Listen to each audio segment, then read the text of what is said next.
Three of the fastest women on the planet are about to stand in the same set of blocks, on the same track, on the same day, and only one of them gets to cross that line first. Julien Alfred is riding the best form of her career right now, and Gabby Thomas is walking straight into it. This Friday, the sprinter who dominates off the curve collides with the sprinter who owns the home straight, and neither one of them is built to back down. Here's the setup. On July 10th, at Stade Louis-II in Monaco, the women's 200 meters has quietly become the most talked-about race of the entire season. The meet is called the Meeting Hercules, and right now it's the single event every sprint fan has circled in red. The reason is simple. Two reigning Olympic champions are lining up against each other, and a rising 20-year-old is trying to knock them both off at the same time.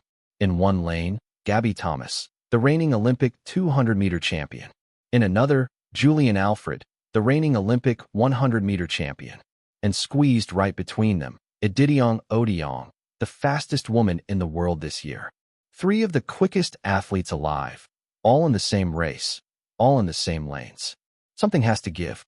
Let's talk about why Julien Alfred has the whole sport talking. This season, she has been close to unbeatable. It started back in April at the Texas Invitational, where she ran 21.86 in the 200 meters. Then things got serious.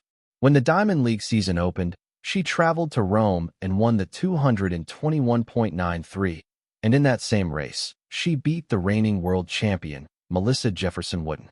Beating a world champion outright is never small, and Alfred made it look routine. She didn't stop there.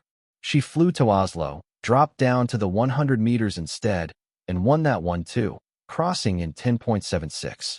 In the space of a few weeks, she won the 200 in one city and the 100 in another.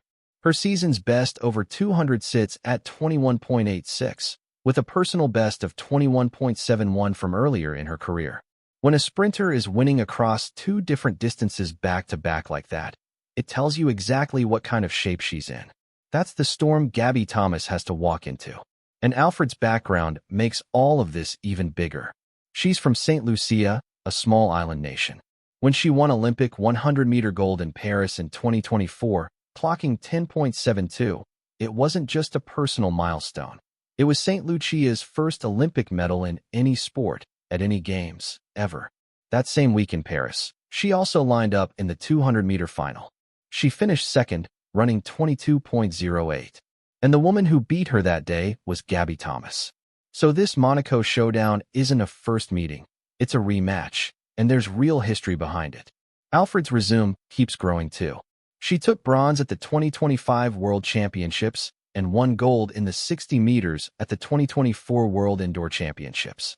This is an athlete who wins indoors and outdoors, over the 60, the 100, and the 200. She's dangerous no matter what distance you put in front of her. Now, don't count out Gabby Thomas for even a second.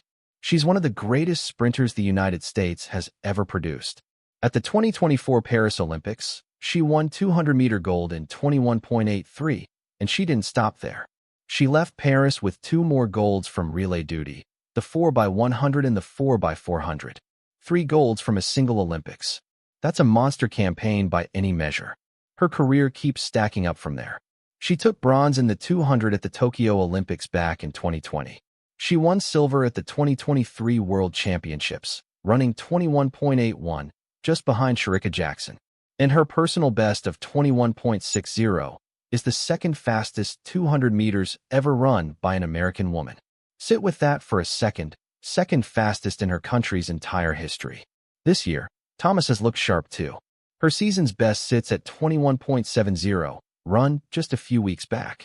One report tells a slightly different version of her season, saying she opened with a 22.15 at the Addis Ababa Grand Prix before improving to 21.89 at the Kip Keino Classic in Nairobi. Either way, the picture is the same. She's healthy, she's fast, and she's stepping into her Diamond League season fully loaded. But this opener is nothing close to easy, because the field waiting for her in Monaco is stacked. Which brings us to the young woman who might crash the entire party. Deja Hodge is only 20 years old, from the British Virgin Islands, and in the space of 3 months, she's done things most sprinters never manage in a full career. Back in March, she won the NCAA Indoor 200-meter title. Then things got wild. On June 11th, at the NCAA Outdoor Championships in Eugene, she ran the 100 meters in the early rounds and clocked 10.63, a time that broke Sha'Carri Richardson's collegiate record from 2019. Breaking a Sha'Carri Richardson record is not a small footnote. That's a 20-year-old rewriting the books in the span of a single week. And she's already proven she belongs with the very best. At the Prefontaine Classic, she finished third in the 100 meters, right behind Jefferson-Wooden and Sha'Carri Richardson herself. So here's the real question hanging over Monaco. Could this young star take down two Olympic champions in her very first European Diamond League race? Honestly, nobody watching would be shocked if she did. And the field doesn't stop there either. Also towing the line are Jemima Joseph of France, Cambria Sturgis, who carries a personal best of 21.93, and Kayla White. So Thomas isn't just facing Alfred and Hodge. She's facing an entire pack of fast women, all arriving at once. There's another layer to Gabby Thomas's story that makes this comeback mean even more. Last year was a hard one for her. Back in September 2025, she withdrew from the Tokyo World Championships, saying the injury she was managing hadn't healed enough to compete safely.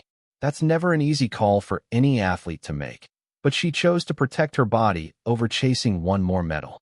Now she's back on the track, feeling good again, and building toward one very specific goal: defending her Olympic 200-meter title at the 2028 Los Angeles Games.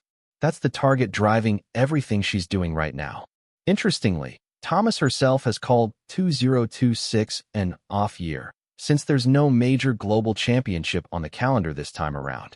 But don't mistake that for taking her foot off the gas. Even in a so-called off year, she's still training at full intensity and lining up against the best sprinters on the planet, and Monaco is proof of that. If this is what she brings when the pressure is supposedly lower, just imagine what shows up once the major titles are back in play. Her schedule after Monaco doesn't slow down either. She's set to race at the Hungarian Athletics Grand Prix on July 14th, then the London Diamond League on July 18th. Monaco is just the opening move in a busy stretch, and everyone will be watching to see what she does next. So let's put it all together. In one lane, Gabby Thomas, the Olympic 200-meter champion, three-time Paris gold medalist, and owner of the second fastest 200 in American history. In another lane, Julien Alfred, the Olympic 100-meter champion, who spent this entire season beating world champions and already holds a win over Thomas from Paris. And in the third lane, Deja Hodge, the 20-year-old who's the fastest woman in the world right now and already tied for 8th on the all-time list. 3 champions, 1 finish line, and a very real chance that neither Olympic gold medalist ends up the one raising their arms at the end of it.